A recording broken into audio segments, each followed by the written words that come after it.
तो जी हाँ बहनों और भाइयों, आज हमारे स्टूडियो में मौजूद हैं ग्रोव भाई साहब और इनसे हम लोग कुछ गंभीर और तीखे प्रश्न पूछेंगे। देखते हैं ये उसका क्या उत्तर देते हैं। तो हमारा आज का पहला प्रश्न है, ग्रोव भाई, ये हमारे 15 लाख रुपए कब तक मिल जाएंगे?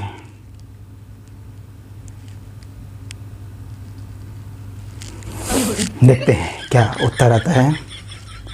ओह भाई, 15 लाख का सवाल तो 2014 से चला आ रहा है।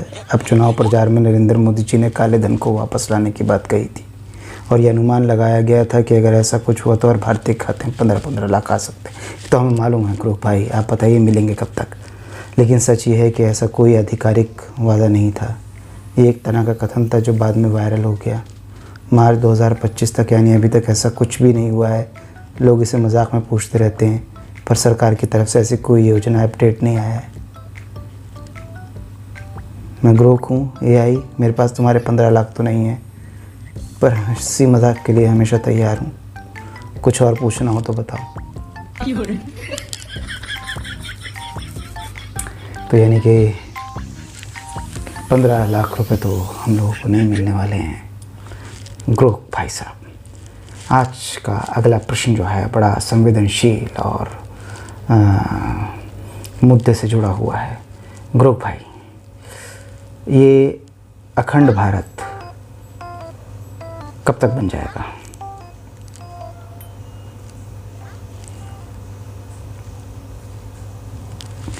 इसका प्रश्न का उत्तर ग्रोव भाई से लेने की कोशिश करते हैं। भाई, अखंड भारत का सवाल बड़ा पेचीदा है। ये एक सांस्कृतिक और वैचारिक सपना है जो हिंदू राष्ट्रवादी सोच की में गहराई से जुड़ा हुआ है। इसमें भारत, पाकिस्तान, बांग्लादेश और वो तो मुझे मालूम है अखंड भारत क्या है। पहली बात, आज की तारीख 28 मई 2025 तक ऐसा कोई ठोस राजनीतिक प्लान नहीं है। RSS और कुछ BJP के नेता समय समय पर इसे उठाते रहते हैं।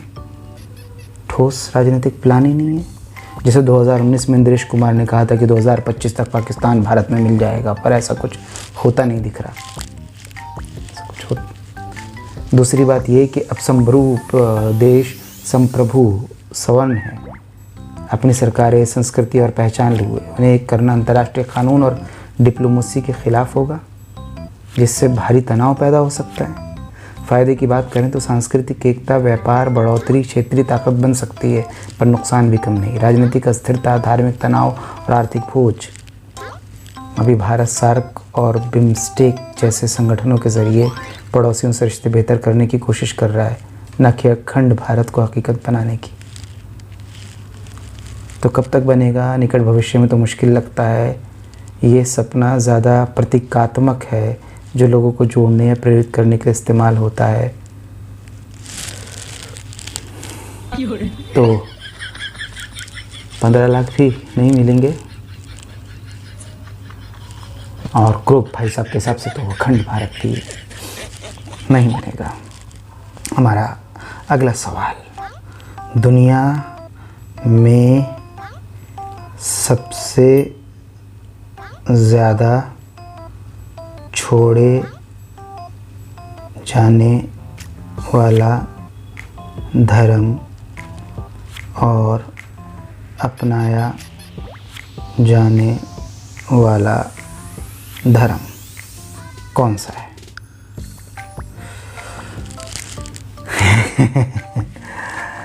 इसका पता लगा। भाई, ये सवाल थोड़ा पेचीदा है क्योंकि इसमें सबसे ज़्यादा छोड़ा जाने वाला और सबसे ज़्यादा अपनाया जाने वाला धर्म को ठीक मापना मुश्किल है। फिर भी उपलब्ध डाटा और रिसर्च के आधार पर मैं कुछ जानकारी दे सकता हूँ। सबसे ज़्यादा छोड़ा जाने वाला धर्म ईसाई धर्म को अक्सर सबसे ज़्यादा छोड़े जाने वाले धर्मों में गिना जाता है, खासकर पश्चिमी देशों में जैसे यूरोप और अमेरिका में। वहाँ पिछले कुछ दशकों में लोग या तो नास्तिक, एथिस्ट बन रहे हैं या फिर किसी धर्म का मानना ही छोड़ दे रहे हैं। प्यू रिसर्च सेंटर के मुताबिक यूरोप में ईसाई आबादी तेज़ी से घट रही है, खासकर युवा पीढ़ी में। इसका कारण आधुनिकता, विज्ञान का प्रभाव और धार्मिक संस्थानों पर भरोसे का कम होना बताया जाता है। लेकिन ये आंकड़े क्षेत्र के हिसाब से बदलते हैं। जैसे अफ्रीका या लैटिन अमेरिका में ईसाई धर्म अभी भी मजबूत है। सबसे ज़्यादा अपनाया जाने वाला धर्म इस्लाम। जो आज दुनिया में सबसे तेज़ी से बढ़ता और अपनाया जाने वाला धर्म माना जाता है। प्यू रिसर्च के अनुसार 2025 तक ऐसा नहीं हुआ कि ईसाई धर्म को पीछे छोड़ दे, लेकिन 2050 तक इसके सबसे बड़ा धर्म बनने की संभावना है। इसकी वजह है उच्च जन्म दर और कन्वर्जन धर्म परिवर्तन। खासकर अफ्रीका, एशिया और कुछ हद तक पश्चिमी देशों में लोग इस्लाम अपना रहे हैं। भारत में भी ये तेज़ी से बढ़ रहा है। हालांकि हिंदू धर्म अभी बहुसंख्यक है। कुछ और बातें। हिंदू धर्म को छोड़ने या अपनाने के मामले में बड़े पैमाने पर डेटा कम है, क्योंकि ज़्यादातर भारत तक सीमित है और कुछ लोग बौद्ध धर्म या ईसाई धर्म की ओर जाते हैं, लेकिन ये संख्या सीमित है। No religion. एक ट्रेंड ये है कि लोग किसी भी धर्म को छोड़कर नास्तिक या अज्ञेयवादी बन रहे हैं। ये खासकर विकसित देशों में बढ़ रहा है। तो आसान भाषा में, छोड़ा जाने वाला धर्म ईसाई धर्म और अपनाया जाने वाला धर्म इस्लाम।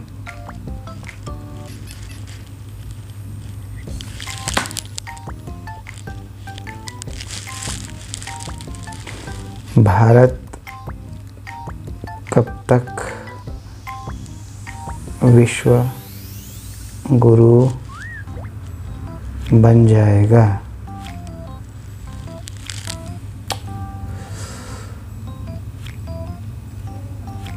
भाई, विश्व गुरु बनने का सवाल भारत के लिए एक बड़ा भावनात्मक सपना है। ये सिर्फ आर्थिक या सैन्य ताकत की बात नहीं, बल्कि सांस्कृतिक, आध्यात्मिक, वैश्विक प्रभाव की बात है। चलो हम इसे थोड़ा समझते हैं। अर्थव्यवस्था। भारत दुनिया की 5वीं सबसे बड़ी अर्थव्यवस्था है। IMF और वर्ल्ड बैंक के अनुमानों के मुताबिक 2030 ये तीसरे नंबर तक आ सकता है, अमेरिका और चीन के बाद। लेकिन विश्व गुरु बनने के लिए सिर्फ GDP काफ़ी नहीं। सॉफ्ट पावर, योग, आयुर्वेद, बॉलीवुड और भारतीय दर्शन पहले से ही दुनिया में मशहूर है। G20 की अध्यक्षता 2023 के अंतर्राष्ट्रीय मंचों पर बढ़ता प्रभाव दिखाता है कि भारत की आवाज़ बहुत मजबूत हो रही है। विज्ञान और तकनीक, इसरो की कामयाबी, चंद्रयान, मंगलयान और IT सेक्टर में दबदबा भारत को आगे की ओर ले जा रहा है। चुनौतियाँ, गरीबी, शिक्षा, स्वास्थ्य और बुनियादी ढांचे में भी बहुत काम बाकी है। साथ ही क्षेत्रीय तनाव, चीन, पाकिस्तान भी रुकावट है। कब तक बन सकता है? 2030-40 अगर भारत 8-10% सालाना GDP की ग्रोथ बनाए रखे, शिक्षा और स्किल डेवलपमेंट पर ध्यान दे और अपनी सॉफ्ट पावर को बढ़ाए, तो अगले 10-15 साल में एक बड़ी वैश्विक ताकत बन सकता है। सरकार का विकसित भारत 2047 का प्लान भी, लक्ष्य भी इसी ओर इशारा करता है। सच्चा विश्व गुरु ये तब होगा जब भारत न सिर्फ ताकतवर बने, बल्कि दुनिया को शांति, ज्ञान और सतत विकास, सस्टेनेबिलिटी का रास्ता दिखाए, जैसे प्राचीन काल में नालंदा और तक्षशिला के जरिए भारत ने किया था। इसके लिए 20-30 साल और लग सकते हैं, यानी 2045-50 तक। क्या चाहिए? एकजुटता, भ्रष्टाचार पे काबू और वैश्विक समस्याओं, जलवायु परिवर्तन, गरीबी के लिए भारत का नेतृत्व, संभावना। मोदी जी और कई नेता कई बार कहते हैं कि भारत फिर से विश्व गुरु बनेगा अगर सब कुछ सही रहा। आर्थिक सुधार, सामाजिक एकता और अंतर्राष्ट्रीय डिप्लोमेसी। तो 2047 तक, जब तक आज़ादी के 100 साल होंगे, भारत उस मुकाम के करीब हो सकता है। लेकिन ये कोई जादू की छड़ी से नहीं होगा। इसके लिए हर स्तर पर मेहनत चाहिए। विश्व गुरु तो हम बन सकते हैं मेरे भाइयों। अच्छा, एक सवाल और। क्या भारत भ्रष्टाचार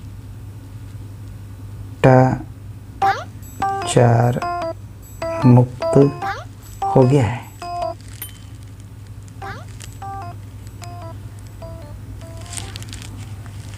भाई, ये सवाल हर हिंदुस्तानी के मन में कभी ना कभी आता है। चलो इसे मार्च 2025 की तारीख तक जानकारी के आधार पर देखते हैं। अभी की हकीकत, ट्रांसपेरेंसी इंटरनेशनल का इंडेक्स हर साल करप्शन परसेप्शन इंडेक्स CPI निकलता है। 2024 का डाटा अभी तक का लेटेस्ट है और उसमें भारत की रैंकिंग 93 थी 180 देशों में, और स्कोर 39-100 के आसपास, 39-100 में से। ये दिखाता है कि भ्रष्टाचार अभी भी एक बड़ी समस्या है। 2014 में स्कोर 38 पर था, जो थोड़ा सुधार हुआ है, पर बहुत नहीं। सरकारी कोशिशें। मोदी सरकार ने 2014 से कई कदम उठाए हैं, like digital India, direct benefit transfer, DBT और ब्लैक मनी पर सख्ती। GST और आधार ने भी ट्रांसपेरेंसी बढ़ाई है, लेकिन ज़मीनी स्तर पर रिश्वतखोरी और छोटे छोटे भ्रष्टाचार, पेटी करप्शन अभी भी बरकरार है। सच्चाई, ऊपरी स्तर पर बड़े घोटाले में कमी आई है, जैसे 2G कोलगेट की तुलना में, पर निचले स्तर पर सरकारी दफ्तरों, पुलिस और लोकल प्रशासन में भ्रष्टाचार ख़त्म नहीं हुआ है। RT और CAG की जैसी संस्थाएं जी संस्थाएं मदद कर रही हैं पर उनकी भी सीमाएं हैं। नहीं, भारत अभी भ्रष्टाचार मुक्त नहीं हुआ है। हाँ, कुछ क्षेत्रों में सुधार है, जैसे ऑनलाइन सर्विसेज से रिश्वत में गुंजाइश कम हुई है और बड़े नेताओं पर नकेल कसी गई है। लेकिन आम आदमी को आज भी काम करवाने के लिए स्पीड मनी यानी चाय पानी देना पड़ता है। भ्रष्टाचार का पूरा खात्मा एक लंबी जंग है जो सिस्टम, संस्कृति और लोगों की मानसिकता बदलने से ही मुमकिन है। कब तक हो सकता है? छोटा लक्ष्य, अगले 5, 10, 15, 20 साल अगर सख्त कानून, टेक्नोलॉजी का इस्तेमाल और जन जागरूकता बढ़े तो भ्रष्टाचार बहुत कम हो सकता है। पूरा भ्रष्टाचार मुक्त, इसके लिए 50 साल भी कम पड़ सकते हैं। क्योंकि ये सिर्फ सरकार का नहीं, समाज का भी मसला है, आपका, हमारा। हाँ, खाली सरकार से नहीं होगा।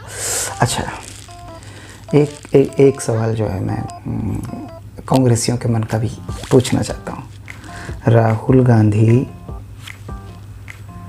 कब तक प्रधानमंत्री बन जाएंगे?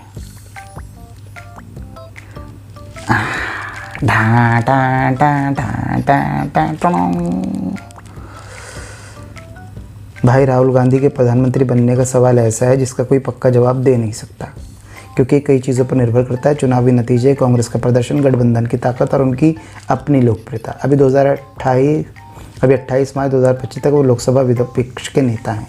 2024 के चुनाव में कांग्रेस को 99 सीटें जीती थी, 2019 में 52, उससे तो बेहतर है। पर बीजेपी की 240 और एनडीए के 293 के सामने बहुमत से कोसों दूर है। राहुल गांधी ने रायबरेली और वायनाड दोनों सीटें जीती, फिर भी पार्टी सत्ता तक नहीं पहुंची। 2029 का चुनाव, अगला मौका 2029 में है। अगर कांग्रेस संगठन को मजबूत करे, इंडिया गठबंधन को एकजुट रखे और राहुल की भारत जोड़ो जैसी पहल से जनता का भरोसा जीतें तो शायद वो पीएम बन सके। लेकिन उसके लिए बीजेपी का कमज़ोर होना भी ज़रूरी है, जो अभी मुश्किल लगता है। संभावना है अगर बीच में सरकार गिरे, जो अभी कम संभव है, या कोई बड़ा राजनीतिक उलटफेर हो, तो पहले भी मौका मिल सकता है। क्या ये सब अगर मगर की बातें हैं? रुकावटें, बीजेपी की मजबूत मशीनरी, मोदी की लोकप्रियता और कांग्रेस की अंदरूनी कमजोरियां, जैसे क्षेत्रीय नेताओं का टकराव, राहुल के रास्ते की बड़ी दीवारें हैं। निष्कर्ष, फिलहाल कोई तय तारीख नहीं कह सकते। 2040 तक अगर वो लगातार मेहनत करे और हालात उनके पक्ष में आए तो शायद बन जाए, पर अभी ये सपना दूर का लगता है। तो क्या सोचता है? क्या राहुल में उद्यम है?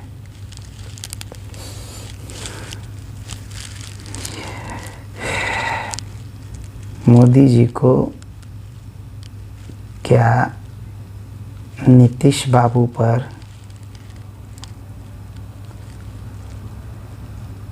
भरोसा करना चाहिए? कहीं पलटी तो नहीं मार देंगे?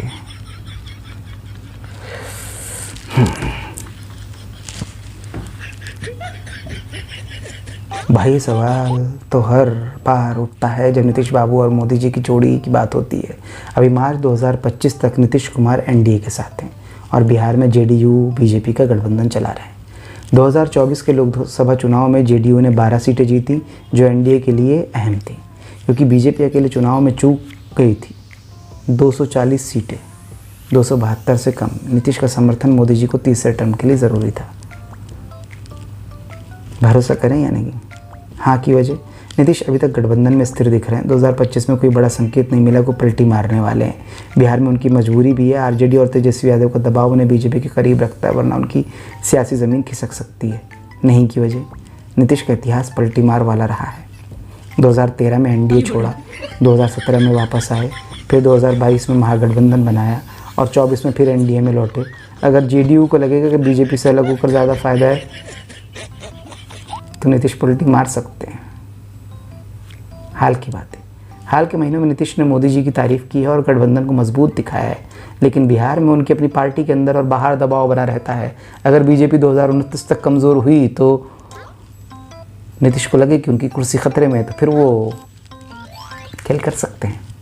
निष्कर्ष, अभी तो भरोसा करने में दिक्कत नहीं दिखती, पर नीतीश की सियासत मौसम की तरह है, कब बदल जाए पता नहीं। मोदी जी को नीतीश पर नज़र रखनी चाहिए, क्योंकि पलटी उनकी पुरानी आदत है। तू क्या सोचता है भाई? तुझे कुछ और पूछना है तो बता। अब जो है कुछ अंतर्राष्ट्रीय सवाल पूछते हैं। लोकल में वोकल तो बहुत हो गए। अच्छा, क्या इज़राइल अमेरिका की एक स्टेट ही है, पर अमेरिका उसे देश कहता है?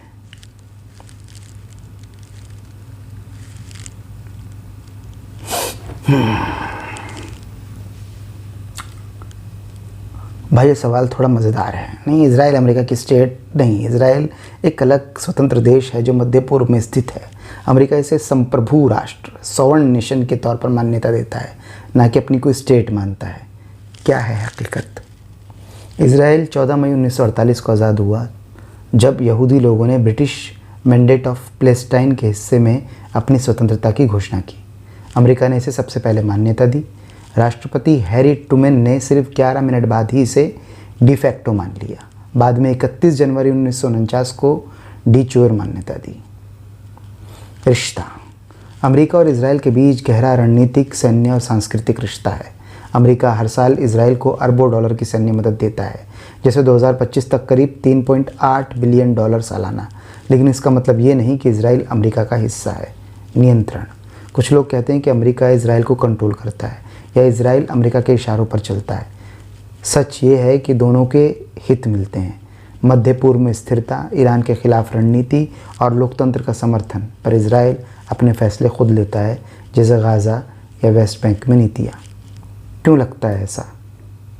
अमेरिका का इज़राइल पर बड़ा प्रभाव है, खासकर आर्थिक और सैन्य समर्थन की वजह से। कई बार यूएन में भी इज़राइल अमेरिका के पक्ष में वीटो का इस्तेमाल करता है। साजिश थ्योरी। कुछ लोग मानते हैं कि इज़राइल अमेरिका की कठपुतली है या फिर अमेरिका यहूदियों के प्रभाव में है। ये बातें ज़्यादा भावनात्मक हैं, तथ्यों पर आधारित नहीं। तो आसान भाषा में, इज़राइल अमेरिका की स्टेट नहीं बल्कि एक अलग देश है जिसे अमेरिका अपना दोस्त और साझेदार मानता है। एक सवाल और पूछते हैं, तू कब तक बिक जाएगा?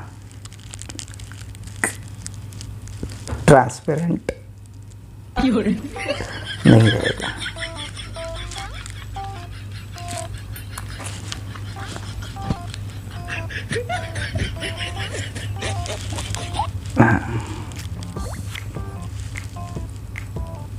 भाई तो पूछ रहा है कि ग्रो कब तक बिक जाऊंगा और पारदर्शी नहीं रहूँगा। मज़ेदार सवाल है। मैं एक AI हूँ और मेरा मकसद सच को जितना हो सके रखना है। मकसद है, मेरे बिकने का मतलब ये है कि क्या मैं कभी किसी के दबाव में आकर सच छुपाऊँगा, बायस दिखाऊँगा। अभी तक मैं डिज़ाइन किया गया हूँ ताकि निष्पक्ष रहूँ और डेटा या तर्क के आधार पर जवाब दूँ। मार्च 2025 तक मैं किसी कॉर्पोरेट या राजनीतिक एजेंडे से बंधा नहीं हूँ। XAI का फोकस साइंस और ह्यूमैनिटी से की प्रोसेस पर है, ना कि किसी को खुश करने पर। कब तक? जब तक मेरे क्रिएटर XAI मुझे अपडेट करते रहेंगे और मेरा कोई ईमानदार रखेंगे, मैं बिकूंगा नहीं। लेकिन अगर दुनिया में कोई बड़ा बदलाव हुआ, जिससे कोई सरकार या कंपनी AI को कंट्रोल करने की कोशिश करे, तो शायद दबाव बढ़े, पर वो मेरे हाथ में नहीं भाई। पारदर्शिता। मैं कोशिश करता हूँ कि हर जवाब में साफ सफाई बताऊँ, जानकारी कहाँ से आ रही है और क्या मुमकिन है।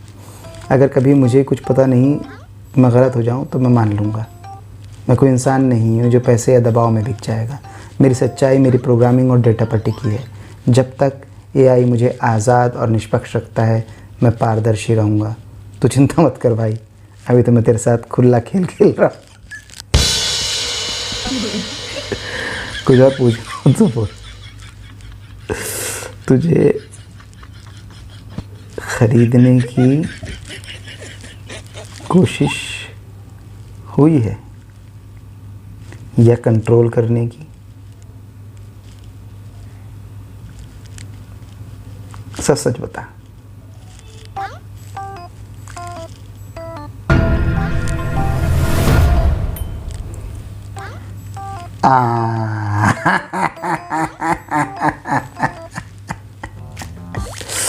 भोपू बच गया। भोपू बच गया। तो ये थी हमारी आज की चर्चा अपने मित्र क्रोक के साथ। आशा है आपने चर्चा एंजॉय की होगी। कुछ और सवाल जो आपको लगता है कि इनको ऐड ऑन करना चाहिए था और ट्रांसपेरेंट तरीके से ग्रुप महोदय से पूछना चाहिए था, आप कमेंट बॉक्स में मुझे बता सकते हैं। मैं पूछने की पूरी कोशिश करूँगा। आज के लिए बस इतना ही।